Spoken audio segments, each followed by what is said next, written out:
This is a response to Gary's video. I can't remember what it's called, Gary, sorry, but it's something about life, words, something like that really, I guess. And probably slightly more general as well, I guess. Part of it's about words and communication through words.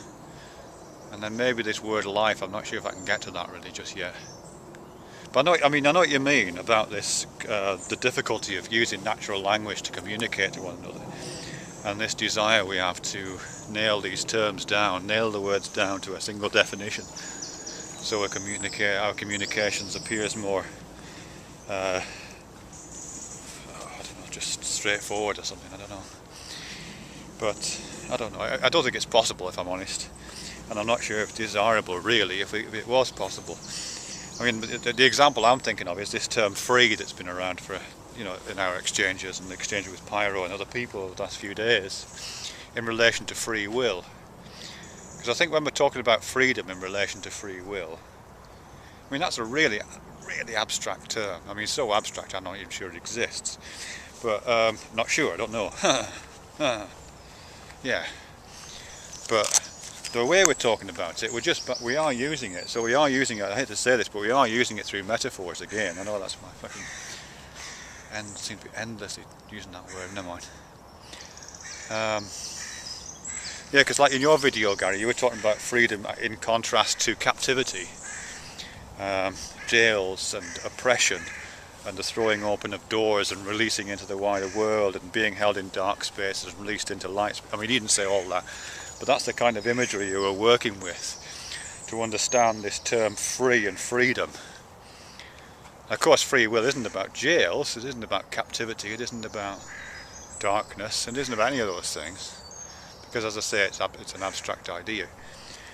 And when I've used it in the past, when Pyro's used it in the past, he's been talking about it in terms of freedom of movement. In fact, he used that phrase in one of his videos, freedom of movement. And that brings with it a whole set of terms to do with pathways, choices, space, destinations, motivation, you know, the power that moves you through space to get to a different destination. So again, there's a whole set of terms and images and pictures in your head, unconscious I think largely, that are driving that understanding of freedom, which again is no more really related to free will as the captivity one. And one of the things that I kind of kick around occasionally is freedom in the way that, in the sense of the kind of freedom you get in engineering. You know, if you've got a loose joint, then you get free play in the joint, don't you? So it's more to do with tolerance or play. It's a bit different again. You know, it's not the same as the captivity one that you're using, and it's not the same as freedom of movement within a space. You know, freedom to travel that Pyro uses. So we're all using. I mean, they're all related. These terms. You know, they're not completely. They're not completely unrelated. They are connected, obviously. But I suppose would we want to nail it down though? That would be my question. I mean, your desire seems to be to arrive at some kind of common understanding, and because it's abstract, it would have to be a common metaphorical understanding. I think a common set of images.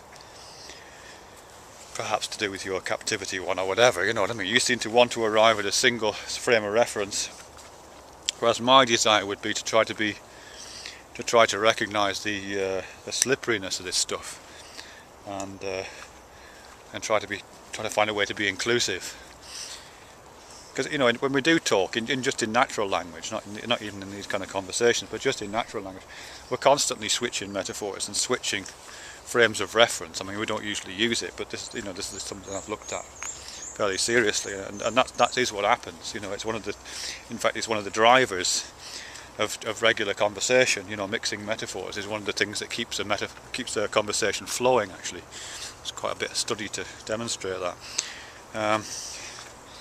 But even if it wasn't just about conversation, I think if it's about understanding, not just understanding ideas in some kind of abstract sense, but understanding ideas as they exist within populations and communities of people.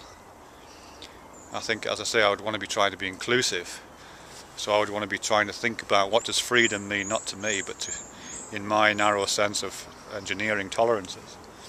but in a more inclusive sense of freedom, the way you're using it, the way that Pyro's using it, the way that I use it, the way that other people might use it, because there's probably other ways of thinking about free. You know, to do with liberation perhaps, or to do with, you know, the way that it's used in terms like free speech, which is different again. Yeah, I can't get to the life thing right now, because I think that's part of a different. It felt like it was going to be part of the same discussion, but now I've got to the end of that bit. It doesn't feel like it at all. I mean, it's irritating, I know, but yeah, I mean, I just enjoy bringing these things to consciousness, because they come with so many entailments. You know, if you're working with a metaphor of freedom that's to do with captivity, it's going to inform your language and it's going to inform your thinking, whether you acknowledge it or not. And similarly with the engineering or the travelling ones, you know, you're going to be using that image as part of the driver for your thought process. So you really have to, you know, which is it's the only way of doing it. So it's a positive thing. But at the same time, I think if you stick to one understanding, then you're limiting your thought process or something. A whole bunch of withies, look. That's willows, willow cut bits. And I think they call them withies. They cut these things into length and then use them to make shit out of, like crafty thing. I think they bring kids out to this park or something, people out to this park. And they do projects with these things, you know, make structures out of them, or make, I don't know, not corn dollies, but you know, kind of artsy craftsy things out of this stuff. Yeah. Freedom, Kamolgi.